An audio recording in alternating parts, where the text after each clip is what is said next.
Hello student, myself Dr. Jaswant Sharma, Associate Professor in Chemistry. Today I am going to discuss about alkyl carboxylic acid. Student, this is very important topic in organic chemistry because this concern with many preparation method as well as chemical property. जितने भी organic chemistry में conversion है mostly carboxylic acid का use वहाँ पर कहीं न कहीं आ ही जाता है। तो स्टूडेंट इस टॉपिक को हम स्टार्ट कर रहे हैं बिल्कुल इंट्रोडक्शन से ही। The carboxylic acid group is COOH and no doubt this is acidic group containing carbonyl group also. CO group is carbonyl group, but whenever CO combined with OH, it known as carboxylic acid. जब हम इसकी OH की nature की बात करें और CO की बात करें तो OH नो डाउट ये जो ग्रुप है वो बेसिसिटी को शो करता है, लेकिन इसमें रेजोनेंस की वजह से ये OH डोनेट न करके H पॉजिटिव डोनेट करने लगता है और इसी वजह से हम कहेंगे कि ये नेचर वाइज एसिडिक होगा। जैसा कि एग्जांपल हमने यहाँ पर डिस्कस किया भी है और हेडिंग लगा दिया मैंने, एसिडिटी ऑफ कार्बोक्सिलिक एसिड। तो इसमें एसिडिटी की मतलब एसिडिक नेचर का मतलब यही हुआ कि when ever it mix with water it will donate proton easily. जैसा कि मैंने यहाँ पर इक्विलिब्रियम कांस्टेंट देखकर भी एक्सप्लेन किया है। As you know, higher the equilibrium constant, higher will be acidic nature. तो the value of equilibrium, देखो K value of carboxylic acid falls within the range of 10 to the power 4 to 10 to the power minus 5, 10 to the power minus 4 to minus 5. The K value of acetic acid is 1.74 into 10 to the power 5. तो student यहाँ पर ये ध्यान देने वाली बात है कि यहाँ पर हम एसिडिक नेचर को इसकी K वैल्यू से भी आइडेंटिफाई कर सकते हैं और इसको नेक्स्ट जो कन्वर्जन में मैंने दिया PK वैल्यू, जितना PK वैल्यू लोअर होगा वो उसका एसिडिक नेचर उतना ही ज़्यादा होगा। तो इसका मतलब ये हुआ कि अगर हम एसिडिक का रियल नेचर देखना चाह रहे हैं कि रियल रीज़न भी जानना चाह रहे हैं कार्बोक्सिलिक एसिड का क्या रीज़न है, तो हमने अभी जो पॉइंट बोला था lesser the pK greater the acidity. तो pK value for acid is 4 to 5 and alcohol is 14 to 16। तो इसलिए हम कह सकते हैं कि अल्कोहल एसिडिक नहीं है, बहुत कम एसिडिक रेंज में आएगा। और कार्बोक्सिलिक एसिड का रीज़न तो आपको पता ही है कि इसमें रेजोनेंस हमें स्पेशली रीज़न देना होगा। रेजोनेंस जैसे ही होगा तो इसका जो OH में जो O है उस ऑक्सीजन पर रेजोनेंस की वजह से पॉजिटिव चार्ज आ जाता है and that's why that O become very unstable और उसी वजह से वो H जो है ना इजीली रिमूव हो जाता है। O के ऊपर 3 वैलेंसी हो जाएगा और पॉजिटिव चार्ज होगा तो वो H पॉजिटिव को इजीली रिलीज कर देता है and that's why it is acidic in nature. और ये डेफिनेशन RNS के बेस पर भी कह सकते हैं कि ये H पॉजिटिव डोनर है और इसलिए हम इसको एसिडिक कहेंगे। इस तरह से हम स्टेटमेंट दे भी सकते हैं कि यहाँ पर अगर हम इलेक्ट्रोनेगेटिव वाइज पोलरिटी की बात कर लें तो वो OH जो बॉन्ड है वो पोलराइज हो जाएगा तो ईजिली ब्रेक होगा, और अगर वो पोलराइज नहीं होता है तो ईजिली ब्रेक नहीं होगा। इसके हम इफ़ेक्ट्स भी कह सकते हैं। Effect of substituent group on acidic nature of carboxylic acid. तो यहाँ पर अगर मान लो हम कहें कि electron withdrawing group like Cl, Br, F है तो ये एसिडिक नेचर को इंक्रीज कर देता है।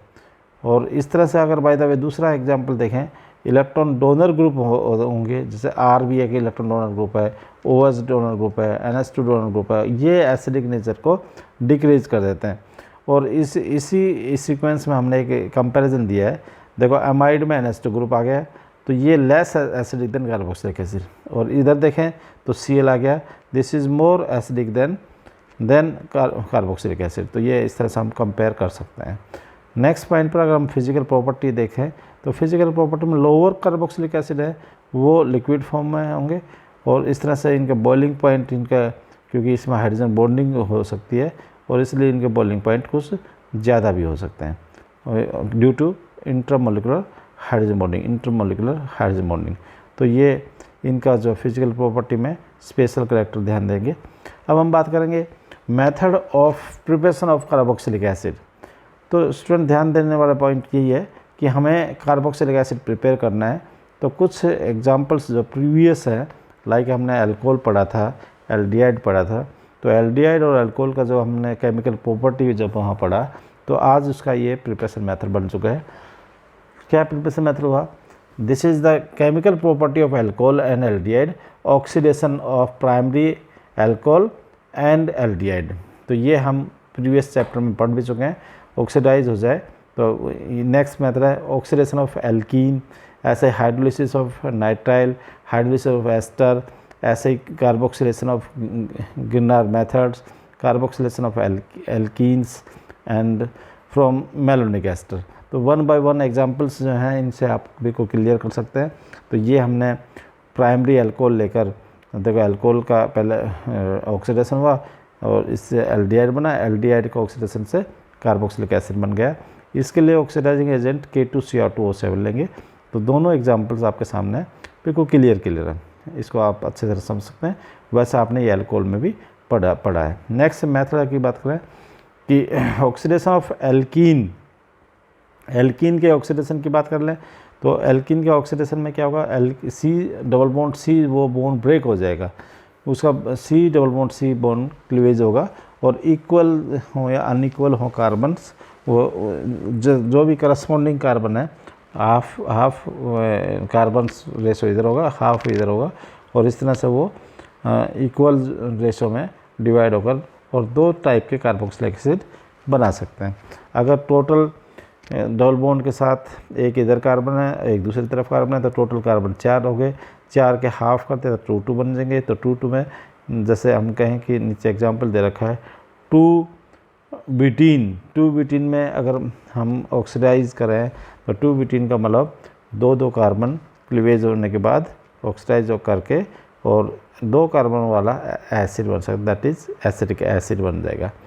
इस तरह से ही हाइड्रोलिसिस ऑफ नाइट्राइल, तो नाइट्राइल मतलब साइनाइड है, साइनाइड की हाइड्रोलिसिस करें तो पार्शियल हाइड्रोलिसिस से तो हम कहेंगे कि यहाँ पर एसिडामाइड बनेगा, और यदि कंप्लीट हाइड्रोलिसिस हो जाए इसका साइनाइड का तो it will give carboxylic acid. तो ये ध्यान देने वाली बातें हैं, इंपॉर्टेंट पॉइंट हो। ऐसे हाइड्रोलिसिस ऑफ एस्टर कराकर भी वही एक तरफ अल्कोहल बन सकता है और दूसरी तरफ कार्बोक्सिलिक एसिड बन जाएगा। अगर हम यहाँ बेसिक एक्वस NaOH से करा दें तो सॉल्ट बना सकते हैं और एसिड एसिड बन जाएगा।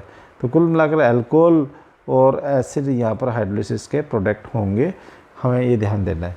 एस्टर का जब भी हाइड्रोलिसिस होगा तो ये 2 चीज़ बनती हैं। नेक्स्ट पॉइंट पर देखें, गिरनार रीजेंट लेकर भी कर सकते हैं। गिरनार रीजेंट पे हम बिल्कुल क्लियर बताएं, गिरनार रीजेंट का CO2 से रिएक्शन कराकर हाइड्रोलिसिस करा दिया जाए, गिरनार रीजेंट फिर CO2 से उसको ट्रीट कर हाइड्रोलिसिस करा दिया जाए, तो इस तरह से कार्बोक्सिलिक एसिड ये इसका प्रोडक्ट होगा। तो बहुत ही सिंपल है, गिरनार रीजेंट का पहले CO2 से रिएक्शन कराया जाए और फिर उसका हाइड्रोलिसिस कराया जाए तो हमें कार्बोक्सिलिक एसिड मिल जाएगा। ऐसे ही कार्बोक्सिलेशन ऑफ एल्कीन के साथ सीधे ही CO+H2 ये कार्बोक्सिलेशन के लिए बेसिक रिएजेंट होंगे।